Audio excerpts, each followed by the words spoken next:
Welcome to Raising the Curve, a podcast designed to teach you everything that you need to know to be better with your money. Come and learn alongside me, Sophie Hallwright, a total beginner from the finance expert, Victoria Harris. So I've asked all of the questions you wish you could so that finance, investing and growing your wealth actually makes sense. Yes, it's expert education, but that we promise will not be boring. And in the wise words of Cher, my mom said to me, you know, sweetheart, one day you should settle down and marry a rich man. And I said, Mom, I am a rich man. Come and talk and learn and laugh with us because together we really can raise the curve.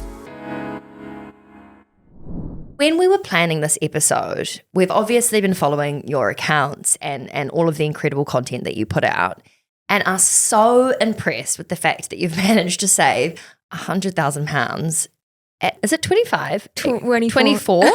Like, I was just a financial mess at 24. And I think there's a lot of people in their 20s that are feeling stressed, overwhelmed, completely out of their depth with money. Where did your intuition to do it better come from? And how did you end up in the position that you are now, which is obviously you know what you're doing and you have a plan, which a lot of people in their 20s just don't? It started from when I was a kid. I didn't always feel like I had financial abundance, and that doesn't mean that I felt deprived. Like, I had such a rich childhood and experience, but it was more just like, you know, I didn't have the nicest things, or I didn't have the right branded clothing. I felt like I wasn't very financially abundant. So I knew that when I was older, I wanted to be able to like give that to myself and like have a lot of financial abundance and basically become rich, but not in like a tacky way, just like to buy loads of designer clothing, but in a freedom sense that I would be able to have control of my time, be able to work on what I want. And also, it's not so much about the numbers. It was more just like I knew almost mathematically like how much I would have to live a comfortable life, or also how much I'd need to save to reach certain numbers, like $1 million, like to become a millionaire. A lot of people want to. They talk about trying to win the lottery or trying to do this, but they don't actually like take the steps backwards to think, what could I do in my life to potentially get there? And it's not necessarily going to be easy if you don't come for money and stuff. It is such a good point. The idea of where do you want to go and then working backwards in terms of having tangible goals that not only make you feel like, great, I'm on my way to what I'm trying to achieve, but it also breaks down what is often a really scary prospect. Like the idea of trying to get $1 million or £1 million or honestly, $1 million anything is quite terrifying. But actually, if you can break that down month by month, year by year, it's much more achievable. I wanted to backtrack to what you said about growing up and feeling like you didn't necessarily feel rich or abundant. And you referenced the idea of sort of things, which I can totally relate to as well. I think when I grew up, the school that I was at, I was very lucky to be there. Like my parents prioritized education and sending me there. It wasn't easy for me to be at that school. And I think the comparison that I had to other friends and people around me made me constantly feel like I didn't really have enough. Was there a particular memory you have of being younger and feeling lack, or I guess a money memory that really didn't feel good, that stuck in your mind, that propelled you into wanting to change how you grew up, or I guess the financial position you were in when you were older? Yeah, actually, I relate to what you said. Almost like you're in a privileged position, but you almost feel like because you're surrounded by people that are potentially more affluent than you, that can make you feel behind. So I remember being a kid and my parents were always very keen that I did lots of extracurricular activities. So I did like gymnastics and ballet. Me too. Oh my God, we have so much in common, except you have 100 honestly pounds and I have £1,000. No, that's so interesting. I think there's something in the ballet gymnastics that gives you this weird, insane determination, don't you think? Yeah. So, I mean, the girls obviously that would go to those classes, as you can imagine, they were at private schools, or like when I was growing up at the time, it was all about Hollister and Abercrombie and Fitch. So they were like head to toe decked out in Abercrombie. And then like, I remember one of the girls just looking over at me at my like tattered Bratz backpack that I'd had like my entire Which life. now I would love. It'd be very cool now. Yeah, it would be very cool now. But she was like, oh, who even likes Bratz now? And that moment I was like, oh my God, I'm not cool. I don't have the right things. So I think it made me realize that the things I have define who I am. And then that set me up on like a path of overconsumption or kind of like bad shopping habits in my teens, which I later grew out of. But I think that was important for me to go through, to like realize that I can chase these things, but they're not going to give me financial stability. Actually, like saving my money will. It's so interesting that you went down the path of, overconsumption and trying to appear externally as though you have lots of money, and then you've managed to pivot away from that. Because I actually think it's really, I think two things. I think I completely relate with that.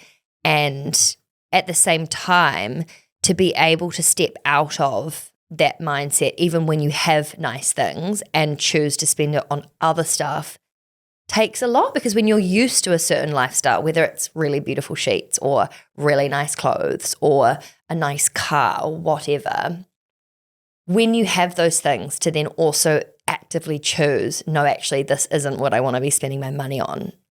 I don't need stuff. I actually want time or security in other ways.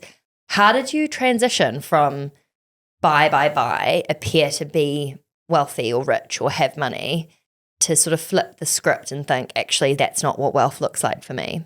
Yeah, well, funnily enough, I never actually talk about this in my content ever because it never really comes up. But I actually tried to be an influencer before when I was younger. Love this. I know. What type of influencer? Was it fashion? Yeah. So when I was about 16, 17, I tried to be like a streetwear influencer. So I was Love this. Can we find some old photos? Yeah, I'll bring some up. But yeah, I used to, I was just heavily influenced by what was popular at that time. So Supreme, Palace, like I even tried to start skateboarding and stuff. But like I'd post my outfits online. And don't get me wrong, like I say tried to be an influencer because I never got more than 3,000, 4,000 followers. But yeah, so at that time, like I thought that was my way to being cool, and I met loads of friends through it, and it was really nice. I did meet up with people and it was a nice community, but I kind of like didn't like the fact that I had to spend money to be a part of that group, you know? And looking back now, I didn't necessarily have to do that. I think you can have great style and thrift clothes or get them from Vinted and stuff, but it kind of was a different time. It was almost around the time of logo mania. But actually what shifted for me, I mean, a lot of my journey has been influenced by social media. So also around this time I got into minimalism on YouTube. Like I would binge watch videos about minimalism. And I think that almost comes across in my content now when I talk about underconsumption and stuff, because I kind of learned those things in my late teens. I was like, suddenly I decided to just reject that whole consumerist attitude and go the opposite way. But I've always been very much influenced by YouTubers and people online. So can you help me change my mindset? I try so hard to not be that person that wants to have nice things or have too much stuff. And I really still struggle. Can you try and explain how you've changed your own mindset? Because I think there's probably a lot of people that are the same, where they want to spend their money on things that are not things. Yeah. But are constantly battling between what society is constantly showing us we should be to fit in and be cool.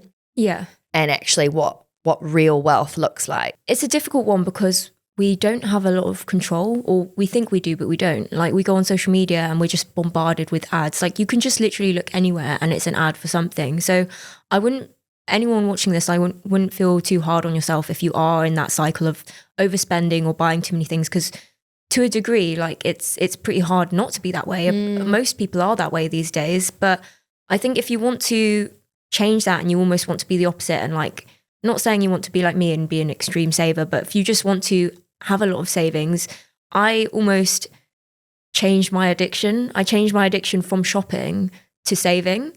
And I know that doesn't make sense for a lot of people, but say, for example, you're dieting or you're trying not to shop. Like if you restrict yourself, it's not going to be sustainable because you're not going to enjoy that new life. You almost have to have an identity shift. So I had to go from overspender to saver. I couldn't just be like, I want to save more. Oh my God, I've just had a penny drop moment. So it's kind of like if you decide to go on a diet where you don't eat cake, the whole time you're thinking, I really want that whole cake. I want to eat the whole cake. But if you think, I actually love this way of eating, and you love vegetables and you decide salad's the one, you actually kind of forget about the cake because you're obsessed with this new way of, it's like a deeper level shift rather than the surface level changing your behavior. It's actually wanting a different type of lifestyle. Yeah, it has to come from a place of positivity and enjoyment of this new thing, rather than being like, oh, that the other thing I have to cut out in a way. And a lot of people might be curious why I enjoy saving, because on the surface, it doesn't seem like something you could get much enjoyment from, because when you buy something, you can use that thing, you can get enjoyment from it, and it's an immediate benefit. And saving, it feels like delayed gratification, not something that's very fun. And a lot of people look at my content and think, oh, she needs to live a little or stuff like that, but they don't realize that that's what I enjoy. And that doesn't mean that, okay, I save everything and I don't live at all. It just means having principles that you stick to. So, you know, even if you budget and you have like a small pot of money that's like your fun money, that could be for when you want to just go crazy and just go on a shopping spree. But for me, I just really enjoy saving. It's basically getting addicted to seeing the number go up, but not in a superficial way, but just knowing that each time it goes up, you're buying your freedom. Before we go into that, because there's so many things I want to ask about that, but I kind of want to backtrack and actually just ask, because you have spoken about being adopted from China and the influence that that's had on your independence and the way that you approach, like not just your content, but I guess your life. I'd love to hear more about how that part of your story has influenced the way that you show up in your career and in your personal life, particularly like with regards to being independent and very ambitious. Yeah, I think, well, I'll tell the audience, for anyone that doesn't know, I was born in Wuhan, China, and I was like left outside of an orphanage. I was fostered for like a year. And then my British parents, they couldn't have children and they thought about going down the IVF route, but I think that was just expensive and took too much time. So they thought, let's adopt. There's so many kids that like need a parent. So they looked at China, which at the time had like an influx of girls that were being abandoned because of the one-child policy. Because I don't personally know why I was given up, because I was just left, so I don't have any contact with my birth parents. But at the time, women were, I don't know, there was lots of different, I don't know the ins and outs, but they might have had forced abortions or they had to give the child up in secret. So yeah, so my parents adopted me. Gosh, isn't that just, It's crazy, yeah. So like, I'm not trying to, I know that the point of what you're sharing this for context, but it is just when you've come from a completely different part of the world where, you know, I grew up in New Zealand and anyone can have as many kids as you want. It's really hard to understand how hard that must have been for people who get pregnant, and you're actually not legally allowed to have more than one kid. Like, that's just awful. And to have no idea why, or, you know, have you had to make peace with that?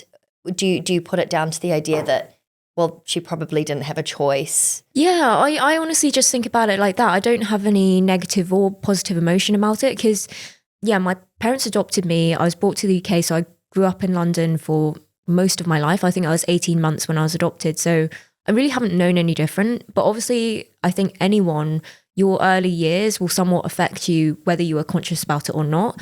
Because of that, I think it just made me quite hyper independent.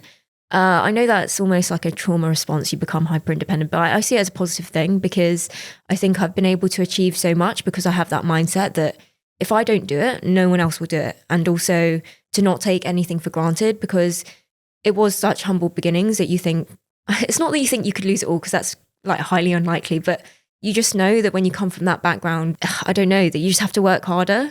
There's a deeper level of grit that comes with having experienced things that are difficult. I don't know. I also think there's a lot with, and I saw this a lot growing up, kind of people feeling like they have their backup plan and people feeling like they have a lot of backstop, which I think is really unhelpful to propel you in the direction of being ambitious. Because if you kind of feel like you don't have to work that hard, why would you, you know? And so I think that makes a lot of sense to me. And do your parents look at the way that you've, I guess, transitioned from a traditional career path into doing this? Are they encouraging and excited for you to be doing it differently? Or are they like, could you maybe do a more safe option? No, they're really happy for me. I think at the time when I was first starting, they didn't really know where I was going. But I think as I started to prove to them that I'm making more from this than my full-time job, it makes more sense to go down this route, because there's almost an opportunity cost that if I stay, then I'll be missing out. So I think they were really happy for me in the end, but just obviously uncertain because they come from quite traditional backgrounds. That's actually a good segue. So did you learn much from them about budgeting, saving, investing growing up? Or did you kind of fall in love with YouTube and learn it all online? To be honest, I do have a lot of memories of them being careful with money, but I think that's because, like I said, we didn't have an abundance of it. So a day out when I was a kid would be to go to a museum, and my dad would bring his squashed up cheese sandwiches and we'd just have that. God, I can just see it up against the Glad wrap, and it's all like coming out the front of the bread and it's all soggy. I can totally imagine. Yeah. But like, I think when you're a kid, you just don't question anything. You don't think, oh, what if we go out to have a meal? Like, and don't get me wrong, we did also do that, but like, we just did a lot of free activities. And I remember my parents being quite resourceful, and I think that's translated to the way that I am growing up. Like, if I'm out with friends, you know, sometimes someone will say like, oh, I'll just get an Uber. But in my mind, I was thinking of walking 20 minutes. But it wasn't because I'm trying to save money. It's just because that's what I always would have done. So I guess in your mind, like, the options that you think are automatically available will be the ones that you've just known. So I save a lot of money, but kind of unintentionally, just because I am quite a careful person with money. And it could be from what I, like, the setting that I grew up in. They never taught me budgeting, saving, investing, anything like that. In fact, investing, they have a financial advisor to do their investing for them. So I kind of learned that myself, but they sort of instilled good money habits in me, but didn't like tell me, here's how to budget your money, I guess. And I don't think that's because they don't want to teach you. I think it's because it was the same with my parents. They would have absolutely taught me everything they knew if they were doing it. But a lot of our parents' generation just never learned, so they didn't really know how to pass that on. Was there a financial concept that you learned that really changed your life, that you think back and you're like, oh my goodness, I can't believe that I didn't know this? Probably compound interest. I mean, it's known as the eighth wonder of the world. I think just that concept of your money being able to make more money completely changed everything for me. And I think that is why I'm so addicted to saving, because I know that the more I save, the more I'm basically creating this farm that just keeps reproducing money. And eventually you're reducing the amount of money you have to trade for your time. So that's the way I see it. I just can't even, but it's such a good visual to say this farm that kind of becomes self-sustaining. It's such a good way to think about it. Compound interest is one of those things I think so many people just don't understand. Yeah. For anyone listening who doesn't know, can you give a really simple explanation of what the eighth wonder of the world is?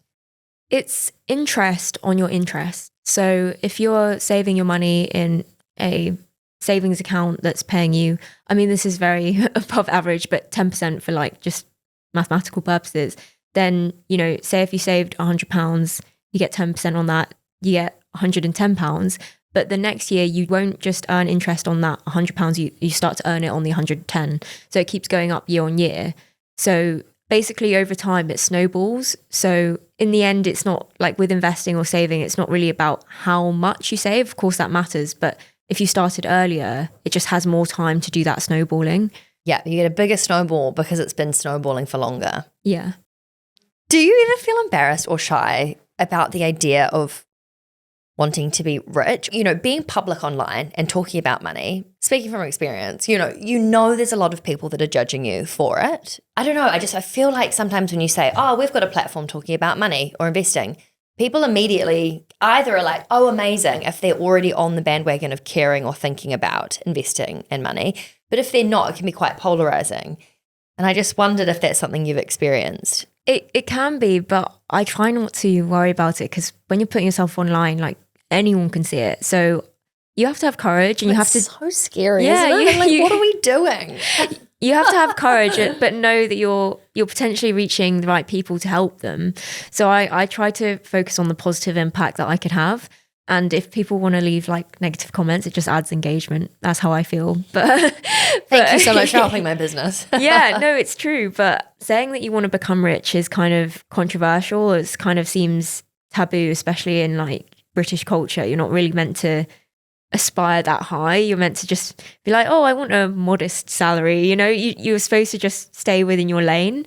I don't know, with money, I think it's better to be brash and just say what you want in any setting, whether it's negotiating or because if you put your desires out there, I think the universe rewards you. And so far, when I've been talking about my goals, whether it's to save 100K or to get to 1 million, like, it's been helping me, because as a content creator, people are interested in your journey. But also because if you speak something, you're speaking it into existence. You're obviously like telling yourself it's a priority.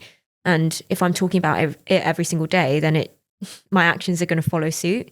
So I don't think it's cringy to say that you want to be rich, because these days in this economy, being rich is just being financially stable or having excess time or excess resources. And we all want that. So if you were to define what it means to you, is it a number? Is it getting to a certain amount of money? Is it a certain amount of free days a week? What actually is your rich goal? Yeah, for me, it's to have £1 million invested in the stock market. That's like the benchmark that I'm trying to hit. But there's lots of other things, like being able to own a property, I think is quite great. And being able to have a business that you enjoy and that's your life's work, but also something that you can potentially step away from.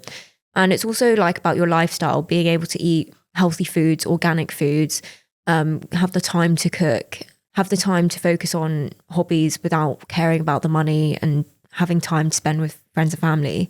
But I know that sounds like really basic things, and those things shouldn't be considered a luxury. But these days, with the cost of living, they kind of are. Oh, I totally disagree. I think that Yeah. I listen to you speak, and I think that's exactly what I want for myself too. And I think what you said about being able to step away from work if you want to be able to, not worry about activities or probably travel or like spending your money on the things that you want to do. But it doesn't sound like you're wanting to stop working. Yeah, this is the thing. So on my channel, I've always talked about the FIRE movement, and that basically stands for Financial Independence, Retire Early. And it's based on this idea that retirement isn't about an age, it's about a number. So all this time I was trying to reach 1 million because that was my FIRE number. But since I became a full-time creator, I found that I had a lot more time freedom. Of course, I still dedicate all of that time to working, but if I wanted to, I could potentially take a week off and it wouldn't make a difference. Well, it would, but I could do that. So I have a lot more freedom than I had at my 9 to 5. So in a sense, I used to be really focused on retirement, but now I'm just more focused on building the lifestyle now. But yeah, I don't think I'd ever stop working, because what I do now, I really enjoy. But I guess when I was thinking about FIRE, it was because I was at a 9 to 5, and that 9 to 5 was great, but it just wasn't my dream. And I think I was building someone else's dream, which so many people are, but I just knew that that's not what I wanted long term. So you actually are not trying to save or invest to be able to actually retire early? It's becoming work optional. So if I reach 1 million, I could just pay myself or do the 4% rule. So take out 4% of my portfolio without ever running out of money because of the growth in the stock market. But how much does that mean you'd have each year if you took 4% out? So it's tricky because of inflation. But off the top of my head, I've worked out that if I wanted to take a 30k salary out every single year without running out of money, then that would be enough money, also accounting for inflation. It's tricky because I used to be obsessed with retirement, but now I really enjoy my work. So I don't think that I would stop working, but it's more just reaching that number. So if I wanted to, I could stop. I really like the idea of work optional. I think that the word is it encompasses everything that I want to. I think I love working. I love doing something that's important and that matters, that helps people. I so understand what you mean by that. But optional means if I stopped tomorrow because a family member was sick and I needed to look after them, I could do that. Or I decide that I want to go and travel for a while because I want to see different parts of the world, I could. I like the idea of it being an option, not a must. And I think that when I look at all these people who are leveraged up to their eyeballs with enormous mortgages and expensive cars and all this stuff, it's the house of cards. If you stop working, everything tumbles. And I think the stress of that, of needing to work to keep up with the lifestyle that you want, stresses me out a lot. Yeah. I would love to talk about the moment in which you decided to step away from the 9 to 5. You got a degree, you went and worked in a fashion showroom, and you're working for somebody else. You started your content creation on the side, and I just want to know, like, at what point did you realize that the version of success that you were working towards, i.e. being in a 9 to 5 job, didn't actually match the type of life that you wanted? And how did you reconcile that with yourself to find a plan and a way out? Because I think there's a lot of people who probably are in jobs that they're like, this is fine, but is this really what I want long term? The idea of leaving is terrifying. So can you just walk us through where you were when you realized, okay, right, this is actually not really what I want for myself. Yeah, and how you got yourself to a place where you felt emotionally and financially safe enough to step onto, a new path? Yeah, so I started making content June 2024, and that was around the time that I'd been at the company for maybe 2 years, and things were going well. I'd recently had a promotion and I was enjoying the job, but at the same time, there were certain elements that I didn't like. I felt that I was being lent on almost like an intern, even when I'd already surpassed that role. So there were a lot of things that I necessarily wasn't happy with. So when I started posting content, I had no intention of monetizing. I was kind of just almost looking for an outlet. Because I was doing this every single day, I wanted something that was completely unrelated. So I started talking about money or personal finance, and that was like a nice escape. And I think it's quite nice because a lot of people start becoming content creators with kind of the big vision that they're going to quit their 9-to-5s or monetize. But at that time, I had no idea that I'd even make a penny from it, because it was simply just, my first video was 5 things that I did in my 20s to get ahead financially. So it was kind of Great just... title. Very catchy. Nice work. And it did really well, but I sort of just did it for fun. And then I saw that it did well, and I saw that people had an interest in it. So I kept going. And then month over month, like I did grow quite quickly. Like I'd say I got like 10,000 followers every few months. So it's outrageous, by the way. I think that there's not very many people that's happening to. I think it is really hard, I think, to create content that's interesting, and B, that people want to watch and listen to. So to have that kind of growth so quickly is amazing. Thank you so much. Yeah, so I started to monetize slowly. Like my first brand deal paid me £200 or something. And then over time, I started to increase my rates. And then it was kind of actually around the start of this year that I started to see actual monetization. So I would say that I didn't monetize for the first 6 or 8 months. I made pennies. And then after that, I started to get proper brand deals. And I think it was around the time that I got my first 5-figure brand deal where I thought, this is really special. This is like going somewhere. And I started to get more. And it made me think, if I'm, making this much money in this business that I'm doing myself and I'm really motivated to do, versus working for someone else is fine and it's stable, but I have to keep turning down events. I have to keep jumping on a call in the toilets and stuff. It's not ideal. So in the end, it became an opportunity cost where I thought, if I'm working here like 40 hours a week, that's 40 hours a week that I can't work on this thing that's, generating X amount of income. So I have always thought of myself as having quite good work ethic. So if I could work that hard for someone else, what would happen if I actually went all in on myself? So it was a risk, but I was earning a certain amount, and I made sure that I had a year's worth of emergency fund in case. So that's what I'd say to anyone. Don't just like be impulsive and just think, yeah, I'll just quit my 9-to-5, because I think like coming from a personal finance perspective, it's really good to have those safety blankets. So if I didn't make another penny for a year, I knew I was going to be fine. But I also knew like roughly how much I could be earning, which at that time it was around £6,000 or £7,000 a month on average. From your content creation?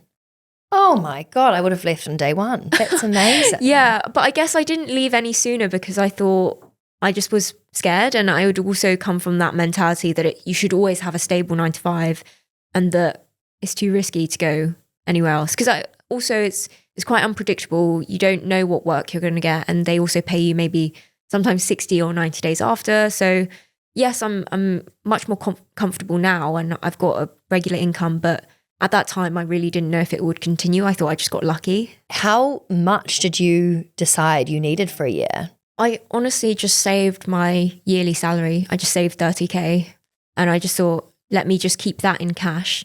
At the moment, I keep around £10,000 as an emergency fund, and that's like maybe 5 or 6 months worth of expenses. So I know that I'll be covered for 6 months. And so when you decided to get to the 100,000, was that during the year that after you left your job, you were like, okay, I'm going to start doing, was that a target you set for yourself? Like what? Yeah. So when I started posting content in June 2024, I had 50k in savings, and I remember distinctly because— How on earth did you do that? Like honestly, I spend 70% of my pay on rent. Yeah, that's the thing. So I'd gone to university in Nottingham-Trent, but part of my course was a placement year, but it was around the time that COVID hit. So I'd gone back home to do that placement year. So I did 2 different internships and I was able to save like more than half of my income because I was living at home. And then after I finished my final year, I came back home and I was living at home for 2 years, which I don't know. I always try to make it clear in my content, but as I've moved out, I guess it comes up less and less. But I want to make it very transparent that living at home is a massive advantage. And I never would have been able to save that had I been renting. But no, so I had saved that from working for 2.5 years and then also doing the placement year and also like side hustles and things like that. And I'd also done some modeling. So it was accumulation from a lot of different things. So at the time that I started posting content, I had 50K in savings. And I never set out to talk transparently about my savings. It kind of came up accidentally because I was talking about 100K and why getting to 100K is like the magic number to getting rich because of compound interest. Sorry, why is that? Famous investor Charlie Munger once said that, you know, it's going to be a challenge to get there and you should walk everywhere until you do, because getting to that number means that after you reach that number, the next milestone becomes a lot less difficult or it takes a lot less time. So if you think about your first 100K, it would take most people maybe 7 to 8 years, based on averages, to achieve. But then the next 200K would be quicker because they have that 100K to compound or to do something with, to buy a property or you know, because I guess once you have money, it's easier to make more money. But when you have nothing, it's going to take you longer. So that's why I was so focused on getting to that 100K, because it meant that I was one step closer to getting to these larger numbers. So when I hit 1 million, it probably won't feel as difficult as it did to save my first 10,000 or 100,000. And I know that makes no sense because it's this massive number, but you have to like pass all of these steps along the way. One of the things I wanted to know is, you know, you spoke about this earlier, the idea of changing your mindset towards kind of being obsessed with the saving, changing your whole approach to money and how you spend. What kind of sacrifices do you make, and how do you shift your mindset around that so that it's actually not a sacrifice? For example, if you're saving 70% of your income, you're probably not going out for dinners. You're probably not buying new clothes all the time. You're probably not going on a trip with your friends. How have you reconciled the sacrifices that you've made in order to be able to save more? What kind of mindset shifts have you adopted? Or like, I don't know, are there times where you still find it hard or not? So it's a difficult one because I think when I was starting my savings journey or my content creation journey, I think I was very frugal. Like it all started at university when I was trying to budget my student loan and stuff. Like I think it all started there. And then from then I was very much in scarcity mindset and I was frugal. But I think as I've gone on and I've started to like increase my income, I would say that my lifestyle hasn't changed a ton. I don't spend a ton more, but now I don't feel like I'm sacrificing anything. But I think when I talk about these things I don't spend money on, they're things that I'm not depriving myself of them. It's a bit like a vegan that talks about not eating meat. They don't miss it because they've made a conscious choice to not do it. Or like a gym bro that's, you know, they're talking about how they go to the gym, but that's what they love. They've got a goal in that certain thing. So I'm kind of like that. And so I don't really buy coffees out. I don't drink a lot of alcohol. I don't buy many clothes. And if I do, I often get them on Vinted.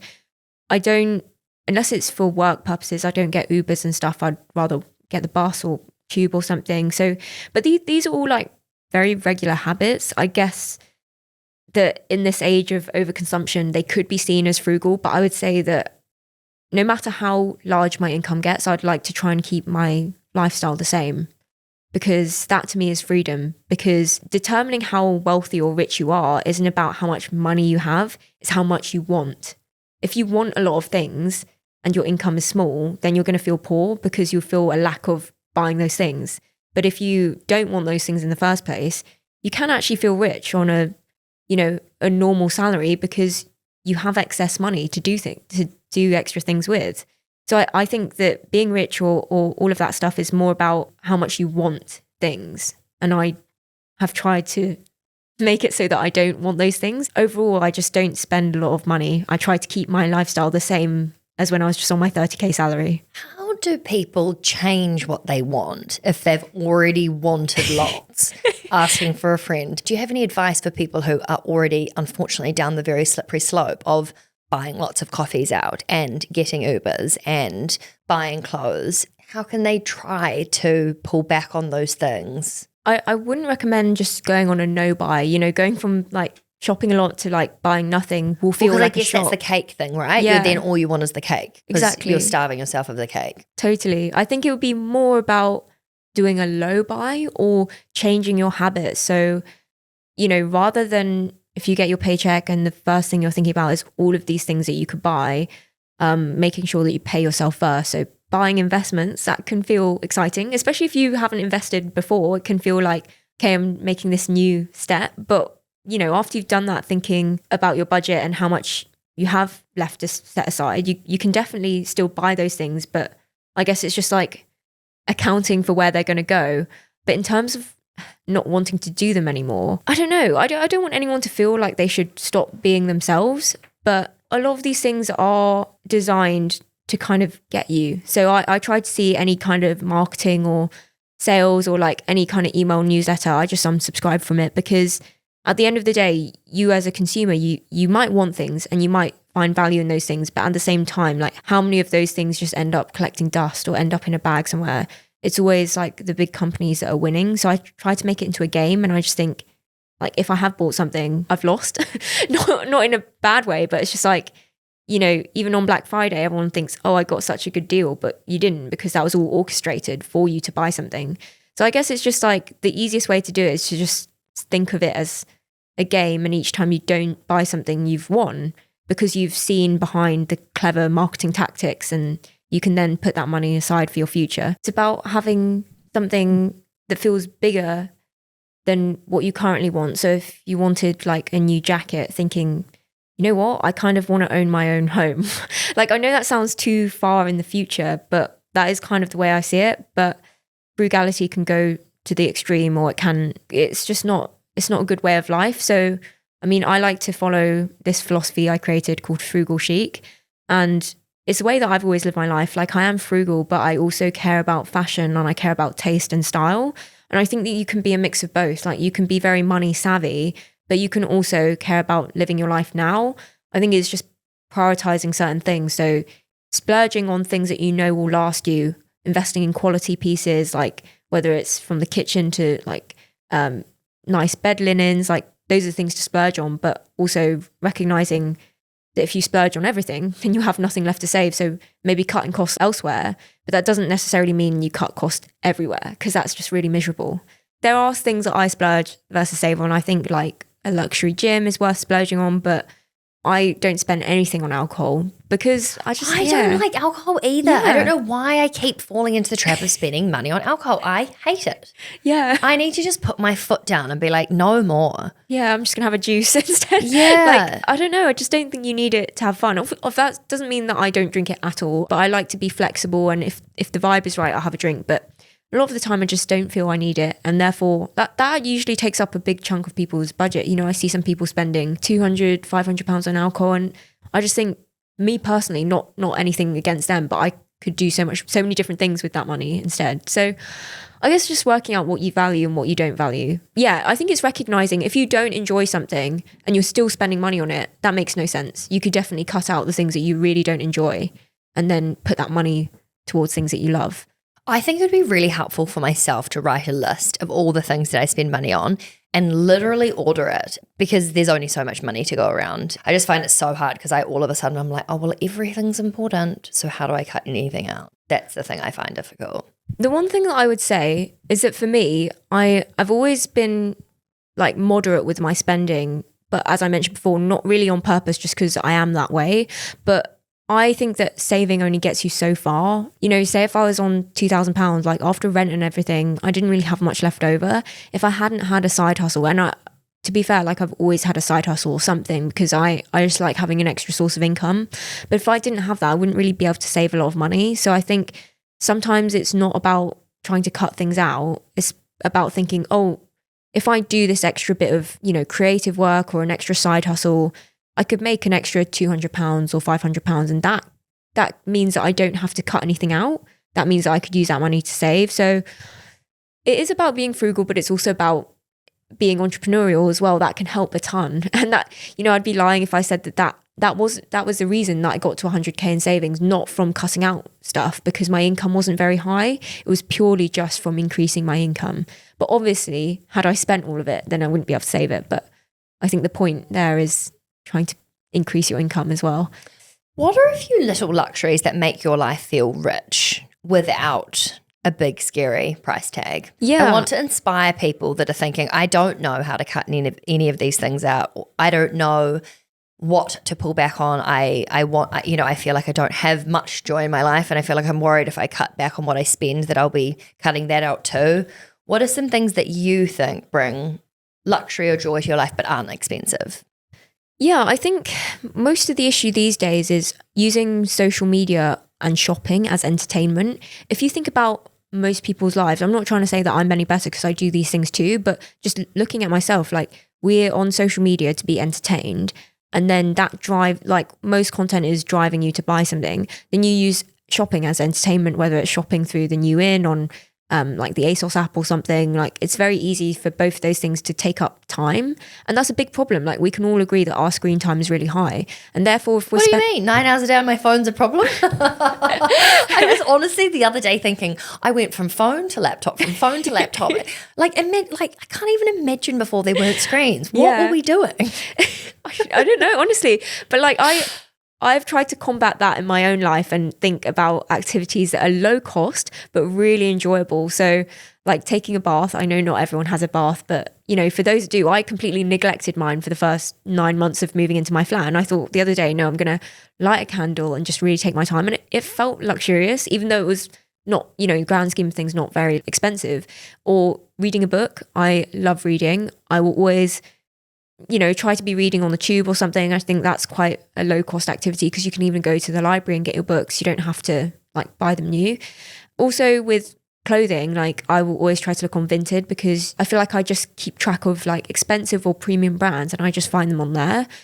So I think it's about cultivating a life where you're pursuing your interests and you're pursuing hobbies and spending time with friends, and that doesn't necessarily have to equate with accumulating things or spending lots of money. You've spoken about gratitude and how it plays quite an important role for you. And I guess just like being able to be frugal, can you explain how gratitude is something that we could all do more of to be able to perhaps spend less?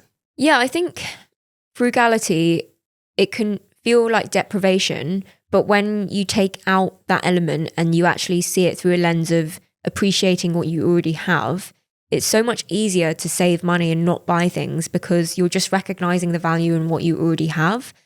We're so conditioned to think that anything in our life can just be improved, and we're constantly, it's almost like, our problem solving area of our brain is just like, how can we optimize this and this? Like, this water bottle isn't good enough, let me just get a new one. But actually just thinking most people probably have enough to be happy already. And that's like rich coming from me because I still buy things, like I still accumulate things, but I try to just be aware of what I already have because it's just a huge problem. And obviously I'm overgeneralizing here, but I would say that most middle class homes have like a space problem, like having too much stuff to fit the space. That stuff, one, used to be money. That is such a good point. Yeah. You've exchanged money for the things that you have. Wow. And when it's just bags and bags of stuff, one thing that I think has really helped me is just decluttering.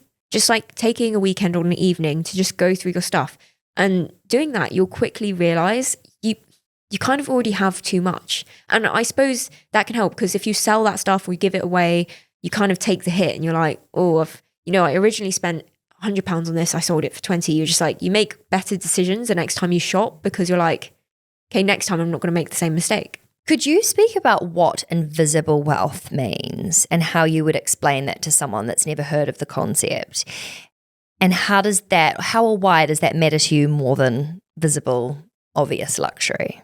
Yeah, I actually will take this from one of my favorite books about money, Psychology of Money. Oh, yeah. I haven't read it. We've done a podcast on it. I cheated, but some very, very important and amazing lessons in that book for anyone that hasn't read it. Yeah, I love it. I feel like I need to reference it more, but Morgan Housel in this book, he talks about wealth is what you don't see. And I mean, to paraphrase it completely, like it's basically this idea that if you see someone with £100,000 car, doesn't really tell you anything other than that they're £100,000 less well off than when they bought it. If you think about it, they've just spent that money. You know, same with a handbag. Like if someone has a £10,000 Chanel bag, it doesn't really tell you anything about their financial circumstances other than that they're £10,000 less well off than when they bought the bag, or £10,000 more in debt. And it doesn't always equate to that, because there's a lot of wealthy people that buy designer goods or buy flashy cars. I don't, disagree with that. But I think that when wealth is displayed for you to see, that usually suggests that that person is trying to prove something. But the really wealthy people, they almost don't want you to know that they're wealthy because they're like, have too much wealth. They're trying to hide it. So the real wealthy people in my eyes are the people that are at the gym at 10 a.m. on a Tuesday, or buy all of their groceries organic, or wear tattered clothes that they've had for 10 plus years. It's always the people that don't look like they have money, in my opinion. Invisible wealth is more about the amount of assets that you actually have, like your savings, investments. That's the part that no one sees, unless you're like me and you like to share it. But I think that is the stuff that truly makes a difference in your life, as opposed to the way other people perceive you. Okay. When researching for this interview, Mia, I have to tell you, I felt like a total grandma, because there was a phrase that I didn't know that the girls who work at the Curb told me about. Hypergamy, is that how you say it properly? Hypergamy. Thank you. How embarrassing. No, it's okay. So that one, I didn't know about it. Can you explain what it is for anyone else that doesn't know, and how you came across it online? Let's start there. Yeah, hypergamy is basically when typically as a woman, you would date a man for financial or social gain. So you would be in a relationship for other reasons other than just love. But when I discovered hypergamy content, I didn't know the name as well. Like the name is not very obvious, but it was more like these women making content about never go 50-50 with a man. If you date a man, he should be rich. He should be paying for your entire lifestyle. And the arguments were quite compelling, because if you think about it, there is an argument for it, because as women, we do so much more emotional labor, domestic labor, and we have to work at the same time. So if you're living with a partner, splitting bills with him 50-50, is it really 50-50? Because is he also doing 50% of the workload? Or if you get married and you have kids, is he doing 50% of the childbearing? Like it's impossible for it to be a 50 split of fairness. But hypergamy suggests that because men have traditionally been the providers, then that should remain the same, because, I don't know, I guess because they believe that that's the way the world is. And yeah, for a while I thought that makes total sense and I should follow this. And so I think it just led me down a path of like thinking that I could find financial freedom through someone else. I think if everyone's being totally honest, most women have a low level feeling, even if they would never admit it, that everything's going to be a little bit easier when, or because of somebody else. It is really scary to feel like young, financially insecure, and unsure in how you're going to get from where you are to where you are meant to go. And when you have shows like Bridgerton, where there's these women that are standing there with their dance cards and you've got to go and write your name on, and you're waiting to be chosen to be picked to go. Like, I think that it's really unfair to assume that in a world where we're now equal participants in the workforce and we're all earning money, that just goes away. Like we've been fed that for centuries, that men, also this is so heteronormative, obviously. Yeah, of course. But for the purpose of this conversation, that men look after you. They go to work and bring home the money. I mean, it's so intergenerational. Yeah, 100%. But I guess it's kind of weird if you grow up with like the opposite. You grow up thinking that everything has to be split 50-50, and then you discover this content, you're like, oh, okay, maybe this is true, and maybe it'll make my life easier. But I think I found that. Did you find solace in it originally? Like when you first found it, were you like, okay, this makes sense and I can lead into this? Yeah, and I think it also leans into that hating men rhetoric. It's quite easy to just be like, men are the problem, so therefore like they can just provide, they should just pay for it because they're the issue. Yeah, they cause so many issues. I guess it comes from that mentality, but I don't know. I don't want to bash anyone that has this mentality but I just found that it was personally coming from a place of financial insecurity, as you mentioned. Like, I think when your salary isn't very high, you're just, working in London, or at the time I was living at home, being able to, like, not that I do right now, but being able to maybe live by myself or rent by myself or like have this independent life, it felt so far away from what was possible. So obviously now I share with my partner, but like if I wasn't, I could potentially afford to live by myself. But when I was first getting into this content, that was just so foreign to me because I was on a low income, and I just think potentially this rhetoric is attractive when you don't have a lot of money yourself, which is fairly common these days with the cost of living and stuff. But I think if you're aspiring to more, you're trying to grow your income or be more entrepreneurial, I think you quickly get out of that mindset because you kind of realize that if I can earn that money myself, I don't really need anyone else to do it for me. And to me, like right now, I'm actually fine splitting bills 50-50 with my partner, and I talk about it in my content, but I kind of deliberately do because I know that I get so many comments about it because it's such a polarizing thing. Oh my God. Like, every time we've spoken about splitting the bill on the first date, there's people screaming at us. Or should they, shouldn't they? Everyone has such an opinion on this particular subject. Exactly. And I just think, I'm of the mindset that if I let someone else pay for something for me, it means that my behavior or the way that I present myself has to be palatable for that person as a reward or in exchange. Yeah.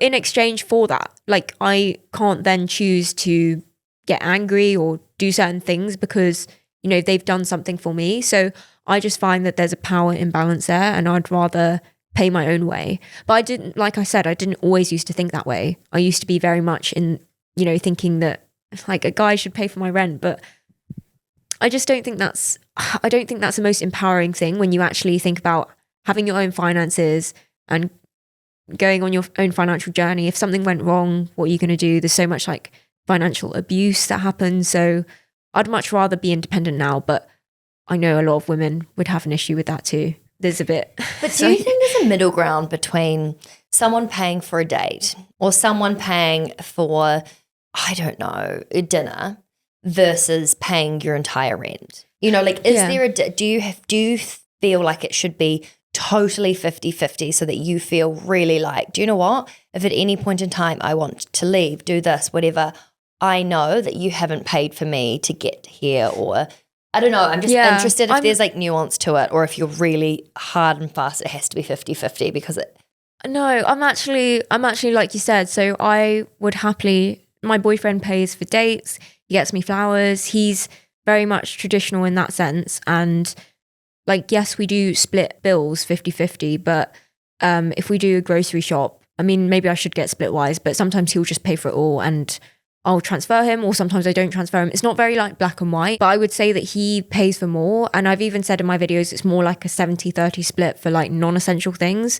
So if we just go out and do something, or if he drives me somewhere, it's his car, so he's going to pay for parking. So there's a lot of ways that I benefit from the relationship, which could be seen as a more traditional setup. Not only that, like I also have access to like our shared credit card. He always says like you don't have to transfer it back. So I don't know, a lot of women in my position would be like, oh yeah, I'm just going to take that and go shopping or something. But I just don't. I just find that if I want something, I'll just buy myself. But I do like that he's able to treat me in that traditional sense without it feeling like, okay, we now have to split the price of flowers, So would you say that the way you approach finances within your relationship is more equitable than it is equal? And maybe we could just explain that for people that don't really understand, because the 70-30 thing's quite interesting, right? Like on average, men earn more than women. Yeah. So if you're in a relationship where they're earning 40% more than you, does that then mean that you could weight the way that you pay for things in a more of an equitable way rather than 50-50?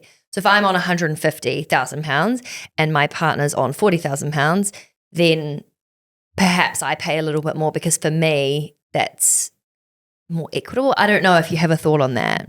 Yeah, I would say that I gear towards the equal rather than equitable. Because that's so interesting. Because I'd rather split it down 50-50 in half, because like a year ago, we were on the same salary, just a starting graduate salary.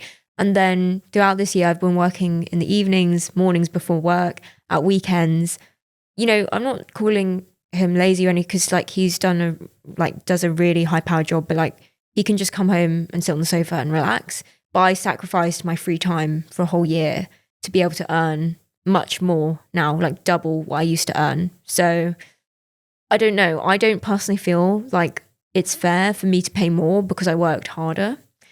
That is so interesting. But it could be different. Like but then, you know, I'm a bit of a hypocrite, because then if I was dating a guy that was older than me, earning six figures, I would 100% make him pay more. No, okay, I've literally said this on the podcast before, and at the time I was in a relationship, and he was so offended by it. And I was like, and I couldn't figure out how to explain it, but I think you saying, yes, but you've worked so hard. It's not just about what's coming in, it's about what you've given up to be able to do that.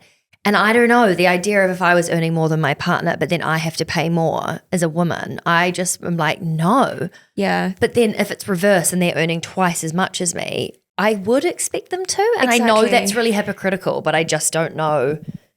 Yeah, I don't know if you have any thoughts on that. It's not hypocritical. I think, like, this sounds extreme, but I'd say that to go 50-50 with a man is generous enough. Like, we're doing enough by doing that. We're saying we're working hard. Let's just go 50-50. If I start earning more than him, that doesn't make any sense. But if I was with a man that was on a really high salary, then yeah, I don't think there's anything wrong with expecting him to pay slightly more, because going back to the original point that we have so many more things that we have to pay for, period products, hair products, like just everything is so expensive. It's more expensive. Yeah, true. And our safety, you know, if we go out, we have to get an Uber, like there is a lot more expense to being a woman. Something that I heard recently, which I mean, is not very relatable to people that aren't creators, but as women, you shouldn't feel bad being a high earner as a creator, because in a way, if you think about it, in a man's lifetime, his earning potential will only increase as he gets older.